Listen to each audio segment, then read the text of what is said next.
नमस्कार, मैं हूं संतोष। सिटी न्यूज वन रीवा की सांध्यकालीन समाचार सेवा में आपका स्वागत है। पेश हैं आज के मुख्य समाचार। कोरोना के चलते इस बार की 26 जनवरी पर नहीं होंगे सांस्कृतिक कार्यक्रम, सादगी पूर्वक मनाया जाएगा 73वां गणतंत्र दिवस।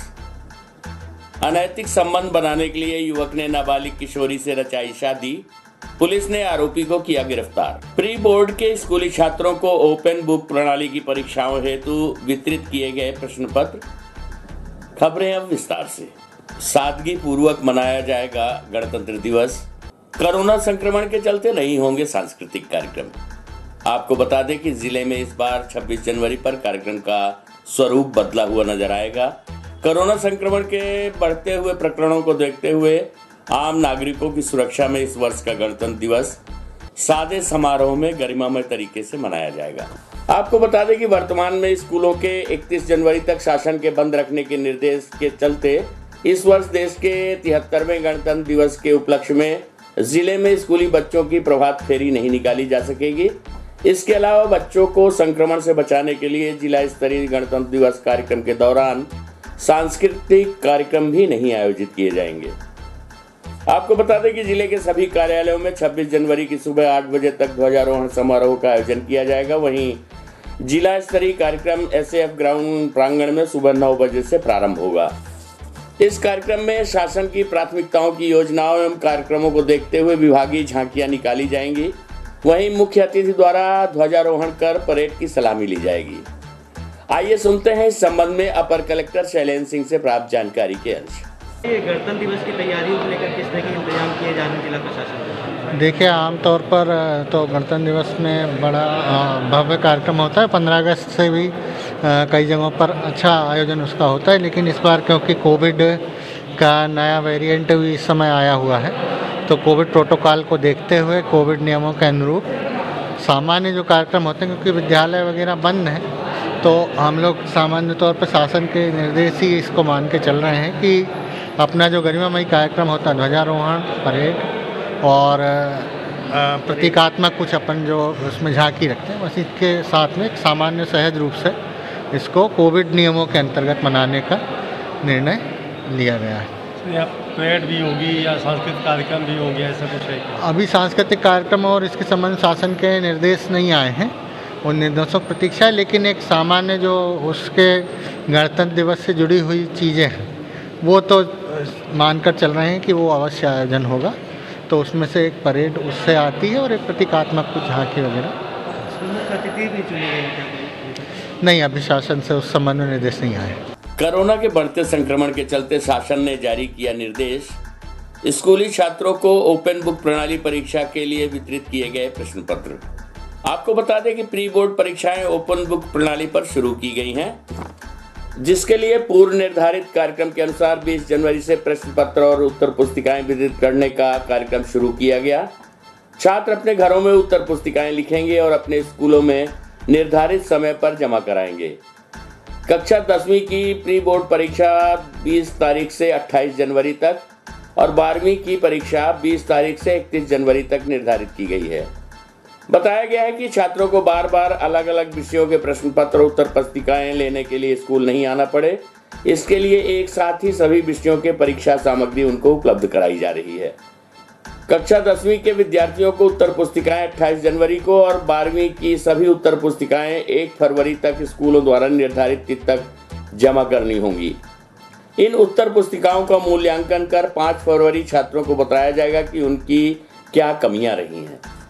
आइए सुनते हैं मार्तन क्रमांक 2 के प्राचार्य अमरीश सिंह से प्राप्त जानकारी के अंश।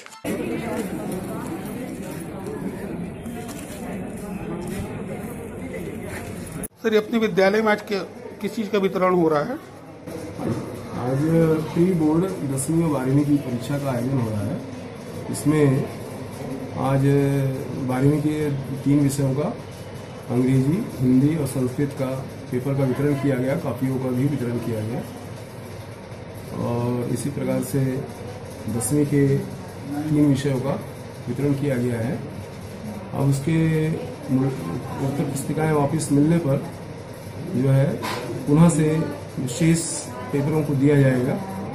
उत्तर पुस्तिकाओं का मूल्यांकन शिक्षक नियमानुसार करेंगे। इसका कॉपी वितरण का परीक्षाएं कब तक चलेंगी?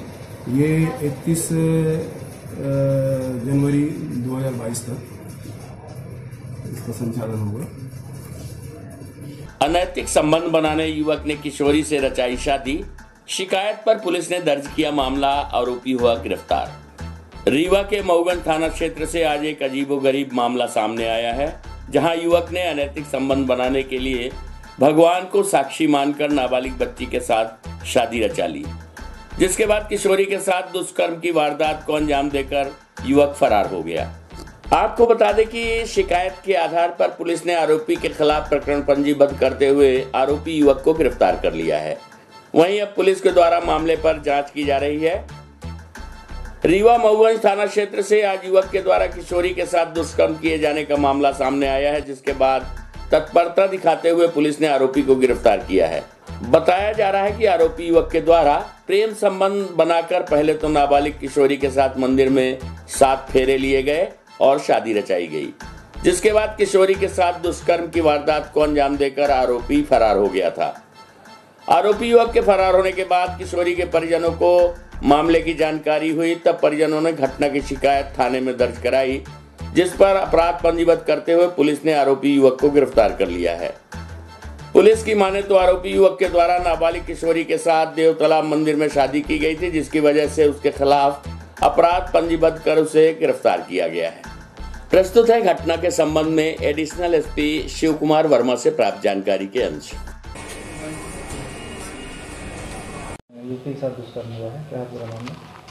मऊगंज थाना क्षेत्र के एक गांव है जहां के युवती थी, साके समाज की, उसी समाज का लड़का था, उसके गांव का ही लड़का था युवती के। ये इसका कहना है, अभी जब माता पिता के साथ आके रिपोर्ट की तो इसका हमें बताया कि दिवाली के समय पे ये उस लड़की को अपने साथ लेके गया था और लेके जाके देवतालाब मंदिर में उससे शादी कर ली और उसके बाद फिर वापस अपने गांव जाकर फिर वहाँ से चला गया यूपी घूरपुर, वहाँ रहता रहा। और अभी जब बच्ची वापस आई जनवरी माह में, तो अपने माता पिता को जब ये बात बताई तो माता पिता के साथ आगे थाने में रिपोर्ट की, तो उस पर पुलिस ने तत्काल मामले की गंभीरता को देखते हुए कि बच्ची नाबालिग है और जो शासन के निर्देश है, पुलिस मुख्यालय के निर्देश है कि महिला अपराधों में और बच्चियों के ऐसे मामलों में तत्परता से कार्रवाई की जाए। पुलिस के द्वारा तत्काल प्रकरण पंजीबद्ध करके विवेचना में लिया गया, बच्ची का मेडिकल कराया गया, उसके जो आवश्यक कार्रवाई है वो करके आरोपी को तत्काल तत्परता से गिरफ्तार भी कर लिया गया है और पुलिस वैधानिक कार्रवाई कर रही है। जो उसने शादी की है तो शादी तो नहीं मानी जाएगी ना, वो तो अवैध है, इसलिए तो सब कार्रवाइयाँ होती हैं, क्योंकि नाबालिग बच्ची की जो स्वीकृति है, शादी है, वो सब कानूनी रूप से अवैध है। प्रधानमंत्री आवास के सपने के सहारे पन्नी के नीचे रहकर जीवन गुजर कर रहे हैं लोग। अधिकारियों की लापरवाही के चलते नहीं मिल रही आवास की किस्तें। रीवा जिले के त्योथर तहसील क्षेत्र में इन दिनों दर्जन भर हितग्राही प्रधानमंत्री आवास योजना का लाभ लेने की बाट जोह रहे हैं। आपको बता दें कि प्रशासनिक अनदेखी के चलते आज भी उन्हें पन्नी के नीचे रहकर अपना जीवन गुजारना पड़ रहा है, जिसके लिए कई वर्षों से हितग्राहियों के द्वारा प्रशासनिक कार्यालयों के चक्कर भी लगाए जा रहे हैं, मगर आवास मिलने का उनका इंतजार खत्म नहीं हो रहा है। बताया जा रहा है कि इन हितग्राहियों को प्रधानमंत्री आवास योजना का लाभ तो मिल गया, मगर अफसरों की लापरवाही के चलते उनकी किस्तों को मंजूरी नहीं मिल पा रही है, जिसके चलते आवास का कार्य अधूरा पड़ा है। कहाँ तो तय था चिराग हर एक घर के लिए, मगर चिराग मैसर नहीं शहर के लिए। कुछ इसी तरह से कविवर दुष्यंत कुमार की ये लाइनें आज रीवा जिले के त्योथर तहसील क्षेत्र स्थित रह रहे लोगों के लिए बिल्कुल भी फिट बैठ रही है। वो इसलिए कि सरकार समूचे देश और प्रदेश में प्रधानमंत्री आवास योजना का लाभ दिलाने के दावे और वादे कर रही है, मगर ज़मीनी हकीकत इसके अलग ही तस्वीरें बयां करती है। क्योंकि आज भी त्योथर तहसील क्षेत्र में रह रहे लोग प्रधानमंत्री आवास योजना का लाभ लेने के लिए प्रशासनिक दफ्तरों का चक्कर काट रहे हैं। दरअसल यहाँ रह रहे तकरीबन दर्जन भर लोगों को पूर्व में ही प्रधानमंत्री आवास योजना के लाभ दिए जाने वाले हितग्राहियों में शामिल किया गया था, परंतु सूची में नाम होने के बावजूद अब उन्हें आवास के लिए मिलने वाली राशि को लेकर भटकना पड़ रहा है, जिसके चलते ये लोग पन्नी के नीचे जीवन बिताने को मजबूर हो गए हैं। बताया जा रहा है कि त्योथर के रहने वाले नगर परिषद वार्ड क्रमांक 7, 8, 9 में लोगों को प्रधानमंत्री आवास योजना का लाभ तो पहले ही दिया जा चुका, मगर आवास को पूरा करने के लिए राशि की किस्तें नहीं मिल पा रही हैं, जिसके लिए हितग्राही लगातार अधिकारियों तथा कार्यालयों के चक्कर लगाने के लिए मजबूर होते हैं तथा राशि नहीं मिलने के चलते उन्हें बिना छत के ही जीवन गुजारना पड़ रहा है। प्रस्तुत है हितग्राही एवं चौथर एसडीएम से प्राप्त जानकारी के अंश। मनोज कुमारी। कौन सा वार्ड है? 9 वार्ड। क्या परेशानी आ रही है? परेशानी यही है कि आवास मिला था, सरकार का लाभ ही दुनिया ले रही है, हम भी सोचे ले लें तो क्या, घर कच्चा था गिरा दिए, एक किस्त आई, हमने चालू कर दिया घर बनवाना, दूसरी किस्त आई नहीं, अब परेशानी झेल रहे हैं 1 साल से। क्या कहते हैं कार्यालय जब जाते हैं तो? कार्यालय जाते हैं तो बोलते हैं बस लाइन में लगे रहो, आ रही है किस्त, आने वाली है। बार बार तो जाते हैं, कोई मेरा सुनता ही नहीं। ठंडी में मवेशी भी मर रहे हैं, हम भी मर रहे हैं, हमारे छोटे छोटे बच्चे मर रहे हैं। इतना मौसम खराब था, इतना बारिश हुई थी, बारिश में 3 दिन हमारे यहाँ चूल्हा नहीं जला, हमारे बच्चे बिलखते थे खाने के लिए। बताओ हम किसके दरवाजे जाएं, किससे मांगे, किससे कहें, कोई सहारा देने वाला नहीं है। सब मजा लेते हैं, बस हो गया, एक किस्त आई, दूसरी किस्त आने का नाम ही नहीं, क्या करें हम। जब कार्यालय जाते हैं तो नगर परिषद, सीएमओ और एसडीएम कार्यालय में भी कई बार आपने गया है, तो क्या वहाँ क्या मिलता है आश्वासन? वहाँ आज नहीं बैठे हैं, कल छुट्टी है, ये है वो है, यही सब बोलते हैं, फिर कल आना, परसों आना। हम तो रोज रोज जाते हैं कार्यालय, बस हमारा आना जाना बना रहता है, कोई मेरा सुनता ही नहीं। सपना क्या था कि पक्का घर बनेगा? सपना यही था, सारे लोग कॉलोनी पाए, तो हमारा भी यही सपना था कि हमारे मोदी सरकार ने हमें कॉलोनी दिए हैं तो हम भी पक्का बनवा लें, हम भी पक्का में रहें। तो कच्चा गिरवा दिए, ज़्यादा ज़मीन भी नहीं है, वही तो घर था मेरे पास, तो वही के गिरा दिए, तो अब परेशानी भुगत रहे हैं साल भर से। कोई। क्या नाम है आपका? शकुंतला देवी। कौन सा वार्ड है? 9 वार्ड। क्या परेशानी आ रही है? कब प्रधानमंत्री आवास आपको मिला था? 2 साल हो गए प्रधान आवास मिले का कथा। क्या परेशानी आ रही है? पानी बरसा तो पन्नी के नीचे रहे थे, आज 2-3 साल के दिन हो गए, आज लड़के लड़के से पानी में रहे, पन्नी से पानी टपका था, ऐसे रात 2 दिन ऐसे खाए ऐसे रहे। रजनी देवी। क्या परेशानी आ रही है? परेशानी है, कच्ची मकान रही, कॉलोनी आई, एक किस्त मिली, दूसर किस्त मिल नहीं रही, पन्नी के तरह रही रहे। आज 2-3 साल से परेशानी चल रही। जाई थे नगर पालिका, सब अधिकारी कहा था कि मिली, दई नहीं रहे, एसडीएम के लगे गए, वो भी नहीं सुनते, न कौनो अधिकारी नगर पालिका के नहीं सुन रहे हैं। क्या नाम है? हमारा नाम है मनगिरिया। का परेशानी आवल है? अब यह परेशानी हमान के घरे दुआरे पहुड़ी, अब यह आधा उठावा पड़ा लाग है। काहे नहीं बना आगे? अब कहाँ पाई पैसा तो बनाई। काहे? अब हमारे हो भाई करत तो काहे। तो काय किस्त मिली अबे तक?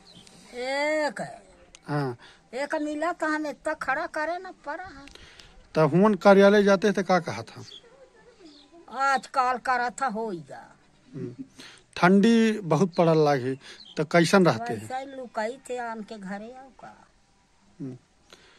तो का उम्मीद है? या ना जगह देही तो वो न रह देही तो पुन दाब दी।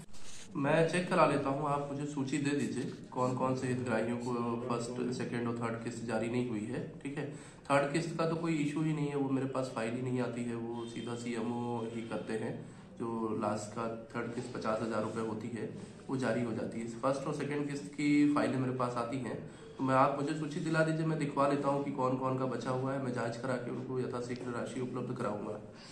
और पिछले लगभग हमने 1-1.5 महीने में लगभग 60 हितग्राहियों को मैंने स्वयं से फर्स्ट और सेकंड किस्त जारी की है लास्ट 1 मंथ में। सर लगातार वो पन्नी के नीचे जीवन यापन इस कड़ाके की ठंड में भी कर रहे हैं, तो सर क्या कब तक उनको निजात मिल जाएगा? नहीं, ऐसे बहुत सारे लोगों को हमने आवाज दे दिया है। अब कोई अगर रैंडमली कहीं कोई छूट गया है तो आप नॉलेज में डालिए, मैं करवा देता हूँ, उनका हो जाएगा। सर, प्रथम किस्त जारी हो गई है पर द्वितीय किस्त उनकी नहीं आई, पर आपके द्वारा पूर्व में भी इसी बात को लेकर जब बात की गई थी तो आपके द्वारा जानकारी दी गई थी कि टीम बनाकर जांच की जाए। नहीं, टीम बना के जांच होकर के काफी सारे लोगों को हमने दे भी दिया है आवास का पैसा। अगर कोई, आप मुझे सूची दे दीजिए, अगर ऐसा कोई है तो मैं दिखवा लेता हूँ, उनको भी दिखवा लेता हूँ। मुख्यमंत्री उद्यम क्रांति योजना का लाभ लेने युवाओं द्वारा आवेदन किए जा रहे हैं। अभी तक रीवा में इस योजना का लाभ लेने 10 आवेदन प्राप्त हो चुके हैं। इस योजना में 50 लाख तक का ऋण बैंकों द्वारा स्वीकृत किया जाएगा। योजना को लेकर युवाओं में भी उत्साह है। आपको बता दें कि युवाओं को सशक्त बनाने के लिए मध्य प्रदेश सरकार विभिन्न तरह की योजनाएं ला रही है, जिनका लाभ लेकर युवा खुद का व्यवसाय कर व उद्योग लगाकर अपने पैरों पर खड़े हो सकते हैं। मुख्यमंत्री उद्यम क्रांति योजना का लाभ युवाओं को मिल रहा है। इस योजना के तहत 10 आवेदन उद्योग विभाग में युवाओं ने जमा किए हैं। खुद के व्यवसाय करने या उद्योग लगाने के लिए 50 लाख तक का ऋण और अनुदान बैंकों द्वारा दिया जाएगा। उद्योग विभाग द्वारा बैंकों को 3 माह का टारगेट दिया गया है। बताया जा रहा है कि योजना को लेकर युवाओं में अच्छा खासा उत्साह देखा जा रहा है। आइए सुनते हैं इस संबंध में यूवी तिवारी, जीएम उद्योग विभाग रीवा से प्राप्त जानकारी के अंश।